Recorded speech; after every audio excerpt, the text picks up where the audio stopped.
bom dia! Seja bem-vindo! Nós estamos ao vivo e chegamos pontualmente naquele nosso horário de sempre. 8 horas 31 minutos pelo horário de Brasília. Vamos juntos começar esse dia bem informados? A partir de agora, você confere as notícias do Brasil e do mundo desta quinta-feira, dia 20 de julho. Vamos então conferir o cardápio de notícias do dia. Petrobras anuncia redução de 7% no preço do gás natural para as distribuidoras. Brasil teve 2.300.000 casos de dengue em 6 meses. O país é responsável por quase 80% dos registros da doença nas Américas. Ataques russos continuam nos portos da Ucrânia após Rússia ameaçar navios. E ainda, Copa do Mundo Feminina começa na Nova Zelândia e Austrália. Seleção neozelandesa estreia com vitória. A gente conta tudo isso e muito mais a partir de agora. A Petrobras anunciou uma redução no preço de venda do gás natural. O valor do produto para as distribuidoras já acumula queda de cerca de 25%. Vamos ver que redução é essa. O preço de venda do gás natural vai cair em média 7,1% por metro cúbico a partir de 1º de agosto. Essa redução considera a variação do preço do produto e do seu transporte por dutos. Segundo a Petrobras, essa atualização segue o que foi previamente acordado nos contratos com as distribuidoras. Segundo a estatal, ao longo do ano, o preço do gás natural vendido pela Petrobras para as distribuidoras já acumula uma queda de aproximadamente 25%. Os contratos firmados com as distribuidoras estipulam atualizações trimestrais da parcela do preço. No trimestre, o petróleo já registrou uma queda de 3,8%. Apesar da baixa, o preço final do gás natural ao consumidor não é determinado unicamente pelo valor de venda praticado pela Petrobras. Outros fatores também são levados em conta, como o portfólio de suprimento de cada distribuidora, suas margens de lucro e, no caso do gás natural veicular, dos postos de revenda, além dos tributos federais e estaduais. A empresa informou que as tarifas cobradas do consumidor são aprovadas pelas agências reguladoras estaduais, seguindo a legislação e a regulação específica. Além disso, a estatal esclareceu que a atualização anunciada para o dia 1º de agosto não se aplica ao preço do gás de cozinha, que é vendido em botijões ou a granel. E as imagens do circuito interno do aeroporto de Roma teriam gravado um tapa de Roberto Mantovani contra o filho do ministro do STF, Alexandre de Moraes. Os relatos são de fontes da Polícia Federal que já assistiram ao vídeo que teve autorização da Interpol da Itália para ser enviado para o Brasil. O advogado de defesa de Mantovani admitiu somente que ele afastou com o braço o filho de Alexandre de Moraes, alegando que estava defendendo a sua esposa. A PF instaurou um inquérito para apurar as acusações de agressão, ameaça, injúria e difamação contra o ministro. Assim que as imagens chegarem, elas vão passar por perícia. E olha só, senadores e deputados de oposição anunciaram um pedido de impeachment do ministro do STF, Luiz Roberto Barroso, por um pronunciamento onde ele disse que derrotou o bolsonarismo. O ministro do Supremo é alvo de pedido de investigação por crime de responsabilidade. A repórter Jaqueline Fonseca traz para a gente mais detalhes direto de Brasília. Ao menos 17 senadores e 70 deputados assinaram o pedido de impeachment contra o ministro do STF, Luiz Roberto Barroso. Os parlamentares integram partidos como PP, PL e União Brasil. O grupo de oposição afirma que Barroso, há tempos, demonstra uma postura partidária e ultrapassou os limites aceitáveis com a fala sobre ter vencido o bolsonarismo em um evento da União Nacional dos Estudantes na semana passada. Nós derrotamos a censura, nós derrotamos a tortura, nós derrotamos o bolsonarismo para permitir a democracia e a manifestação livre. Ressalta aos olhos que o ministro da Suprema Corte tem utilizado um pronome que indica a primeira pessoa do plural. Ele falava em nome de um grupo, naturalmente, da Corte Suprema do qual é membro. E dessa forma, arrastou consigo todo o colegiado que compõe o STF e o TSE. Ele vem demonstrando a sua atuação político-partidária, mas dessa vez ele deixa claro que ele tem um lado. Ele estava num evento político, um evento da UNE, ao lado de um membro do governo, que é o ministro da Justiça, Flávio Dino, ao lado de um governista, que é o deputado Orlando Silva, e fez aquela declaração infeliz em que fere de morte a lei do impeachment, a lei 1079 de 1950, fere de morte a nossa Constituição, fere de morte a nossa democracia. O presidente do Congresso Nacional, senador Rodrigo Pacheco, afirmou que o ministro da Suprema Corte deve se ater a julgar os temas que lhe são demandados em juízo e avaliou o discurso do ministro como infeliz, inadequado e inoportuno. Disse ainda que esperava uma reflexão de Barroso. Logo em seguida, o ministro emitiu uma nota se retratando. Afirmou que utilizou a expressão "derrotamos o bolsonarismo", mas se referia ao extremismo golpista e violento que se manifestou no 8 de janeiro e que corresponde a uma minoria.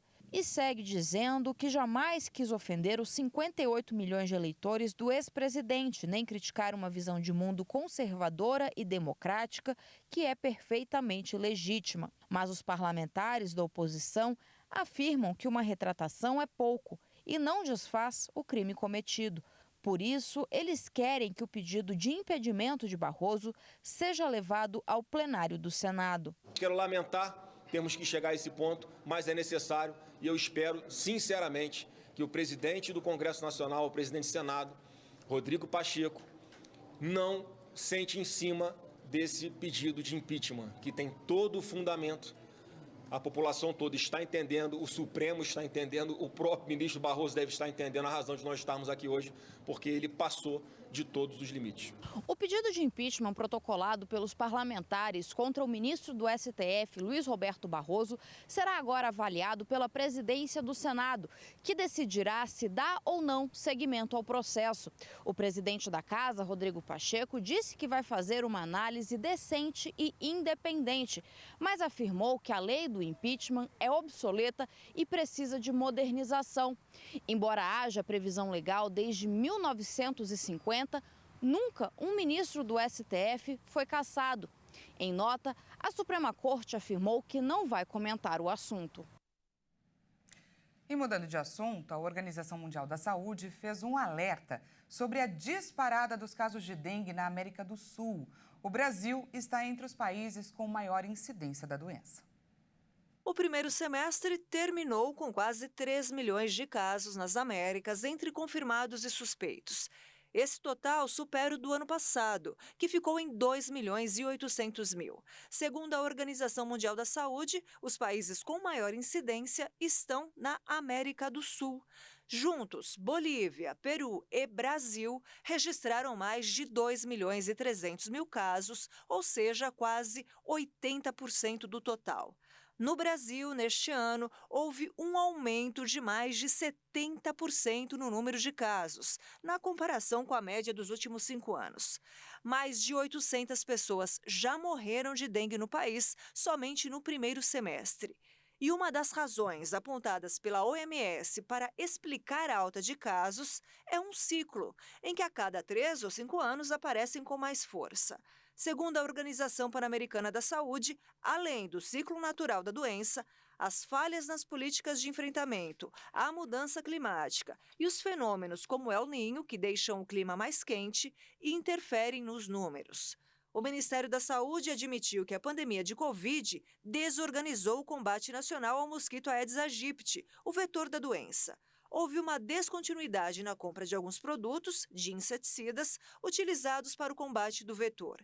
Já existe vacina contra a dengue, mas ela ainda não está disponível no SUS. Existem 2 aprovadas pela Anvisa.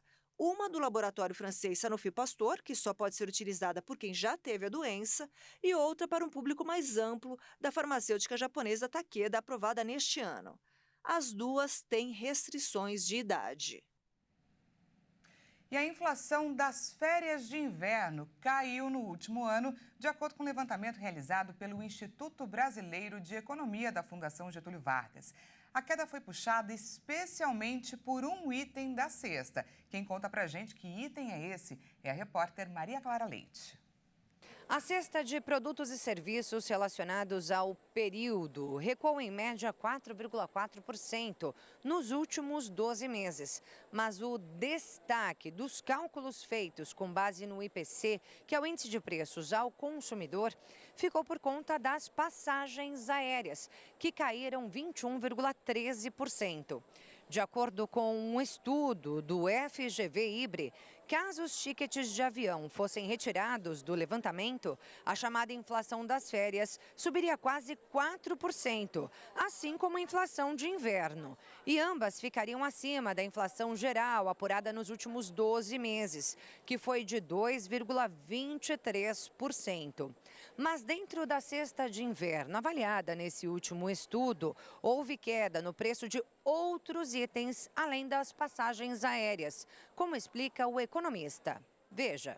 Outros produtos que caíram dentro do grupo de bebidas quentes foram o leite e o café, dentro dos têxteis, os agasalhos, e dentro de energéticos, o gás encanado, garantindo que essa média dessa cesta de inverno caísse ali por volta de 4%. Tirando as passagens aéreas, os serviços, eles tiveram um ligeiro aumento, muito menor do que no ano passado, mas ali na média por volta da casa de 3%. Os serviços foram muito pujantes ano passado, aquele clima de pós-pandemia, mas esse ano eles perderam um pouco a força, apesar de ainda estarem segurando muita atividade econômica, perderam um pouco a força em relação ao ano passado, e por isso ainda seguram preços em alta, mas num ritmo bem menos acelerado do que no ano passado. E a tendência para esse resto do ano de 2023 é justamente continuar nessa pegada, com serviços ainda se mantendo, graças à atividade econômica, ainda se mantendo num patamar alto, mas num ritmo menor do que no ano passado, e outros produtos, como os próprios medicamentos, as próprias roupas, os outros itens ali de bebida, mantendo uma certa estabilidade ou até caindo de preço, pois nesse ano o nosso ritmo de preços, até pelos juros altos, e atividade econômica um pouco mais arrefecida, esses preços devem segurar mais estáveis até o final do ano e mantendo a inflação ali por volta do teto da meta. E veja a seguir, ataques russos continuam nos portos da Ucrânia após Rússia ameaçar navios. E ainda, Copa do Mundo Feminina começa na Nova Zelândia e Austrália. Nós voltamos já, não perca!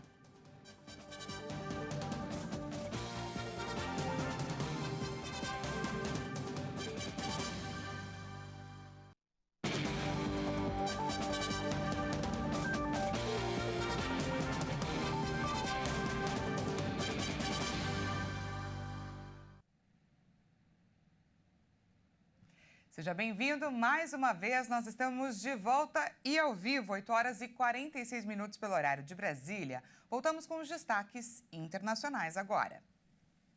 Os ataques russos em áreas portuárias ucranianas continuam pelo terceiro dia seguido. Ontem, Moscou alertou que qualquer navio que for avistado no Mar Negro será considerado inimigo. Vamos ver. A Rússia atacou novamente os portos da Ucrânia no Mar Negro, incluindo o importante terminal de Odessa, informaram nesta quinta-feira as autoridades ucranianas, na terceira noite de bombardeios desde que Moscou se retirou do acordo para a exportação de grãos. Pelo menos 20 pessoas ficaram feridas nos bombardeios russos contra as cidades portuárias de Odessa e Mykolaiv, na costa do Mar Negro, sul da Ucrânia. O governo de Mykolaiv informou no Telegram que só nessa região os bombardeios deixaram 18 feridos. Os ataques se intensificaram após a saída da Rússia de um acordo que protegia os embarques globais de grãos ucranianos nos portos. A saída da Rússia ameaça piorar o abastecimento global de alimentos. A Ucrânia declarou que vai estabelecer uma rota marítima temporária via Romênia, um país vizinho do Mar Negro. E autoridades sul-africanas registraram dezenas de feridos em uma explosão ainda sem explicações no centro de Joanesburgo, que é a maior cidade do país. Os serviços de emergência inicialmente culparam as tubulações de gás subterrâneas, mas a empresa responsável pelo serviço disse que era improvável que a explosão, que rachou o asfalto e capotou veículos, tenha sido causada por um gasoduto ou vazamento. Em nota, a Equaligás afirmou que a rede não sofreu perda de pressão, o que indica que os gasodutos estão intactos, além de os clientes seguirem recebendo gás ininterruptamente. uma autoridade provincial afirmou que é um milagre não haver vítimas fatais na tragédia, que aconteceu em pleno horário de pico. Entre os feridos, 2 estão em estado crítico, são 9 feridos graves e 30 com ferimentos leves. Uma investigação preliminar não revelou a causa da explosão. E o número de assinantes da Netflix deu um salto de 5.890.000 contas no segundo trimestre, totalizando os 238 milhões de clientes. Os números foram confirmados após o fechamento do Wall Street. A plataforma de streaming obteve um lucro líquido de $1,5 bilhão, mais de 7 bilhões de reais, entre abril e junho, um resultado que também superou as expectativas do mercado. Desde maio, a Netflix tem obrigado usuários de mais de 100 países a pagar para adicionar perfis em suas contas, em vez de compartilhar seu acesso gratuitamente. Segundo um comunicado no período, foram registradas mais assinaturas do que cancelamentos. A política de compartilhar as contas mediante pagamento vai se expandir imediatamente para praticamente todos os países onde o serviço está disponível. Após um difícil 2022, a Netflix busca gerar mais receitas por cada usuário. Como consequência, o pacote de assinatura sem anúncios mais barato desapareceu nesta quarta-feira nos Estados Unidos e no Reino Unido. Os clientes desses países, assim como os do Canadá, agora podem escolher entre a opção com anúncios e 2 opções mais caras sem anúncios. Além disso, vão ter que pagar mensalmente por usuário adicional. Um tiroteio foi registrado na Nova Zelândia poucas horas antes do início da Copa do Mundo Feminina. Os disparos foram feitos por um homem próximo ao hotel onde a seleção da Noruega está hospedada. 2 pessoas e o atirador morreram. O caso aconteceu às 7 horas e 22 minutos no horário local, 16 horas e 22 minutos aqui do horário de Brasília. O ataque ocorreu perto de um canteiro de obras de um edifício em construção. De acordo com as autoridades, 2 pessoas morreram e outras ficaram feridas. O autor dos disparos, um homem de 24 anos que estava com tornozeleira eletrônica, também morreu. Os policiais isolaram a área, que recebeu dezenas de viaturas para atender a ocorrência. O local fica próximo da FIFA Fan Festival. A seleção da Noruega também está hospedada próxima à área do tiroteio e informou que ninguém da delegação ficou ferido. O atirador cumpria a pena por violência familiar e trabalhava no local. O primeiro-ministro do país, Chris Hipkins, afirmou que não havia ameaça à segurança nacional e que o torneio prosseguia conforme o planejado. E a cerimônia de abertura da Copa do Mundo Feminina na Nova Zelândia foi marcada por muita festa e danças típicas, mas também, é claro, por esse momento de tristeza. No final do evento foi feito 1 minuto de silêncio em respeito às vítimas do tiroteio. Vamos ver. Antes da partida entre Nova Zelândia e Noruega, o estádio Eden Park recebeu uma celebração das culturas originárias das 2 sedes do Mundial, a Austrália e a Nova Zelândia. O gramado foi tomado por um grupo de dançarinos que reproduziram coreografias tradicionais das culturas indígenas de ambos os países, os aborígenes australianos e os maores neozelandeses. Após o primeiro espetáculo, um novo grupo de dançarinos entrou em cena, representando as 32 seleções que disputam o torneio de 2023. É a primeira vez que essa quantidade de países participa do Mundial Feminino. Os participantes abriram tecidos no centro do campo, que formaram o logo da Copa do Mundo de 2023. Um show de fogos coloriu o céu. E ao redor do estádio, milhares de torcedores festejaram o início oficial do torneio. E no final, antes da execução dos hinos nacionais das seleções da Nova Zelândia e da Noruega, foi respeitado 1 minuto de silêncio no estádio, em respeito às vítimas do tiroteio que ocorreu poucas horas antes. E dentro de campo, a anfitriã Nova Zelândia estreou fazendo história. Na sua 5ª participação nesse torneio, conseguiu a sua primeira vitória contra a forte seleção norueguesa. No Eden Park, em Auckland, pela primeira rodada do Grupo A da Copa do Mundo Feminina, a Nova Zelândia venceu por 1-0 a Noruega. Wilson fez o primeiro gol do Mundial e garantiu o primeiro triunfo neozelandês em mundiais femininos. Em campo, a Nova Zelândia conseguiu no 16º jogo sua primeira vitória na história das Copas do Mundo Femininas. O triunfo garantiu provisoriamente a primeira colocação do Grupo A. Filipinas e Suíça ainda jogam. Foi também o maior público da história do futebol da Nova Zelândia. 42.137 pessoas foram ao Eden Park. A partida ainda inaugurou em Copas do Mundo Femininas o anúncio da decisão do árbitro para o público após a revisão do VAR. O lance aconteceu aos 44 minutos do segundo tempo, em pênalti marcado para as donas da casa e desperdiçado por Percival. E nesse momento, a outra anfitriã, a Austrália, enfrenta a Irlanda pelo Grupo B. O jogo está 1-0 para a Austrália, está quase acabando. E olha, não se esqueça que na segunda-feira é a nossa seleção que estreia no Mundial contra o Panamá, às 8 horas da manhã de Brasília. A gente, é claro, vai acompanhar de pertinho. Essa edição fica por aqui. Muito obrigada pela sua companhia. Às 10 horas eu volto com mais informações para você. Até já!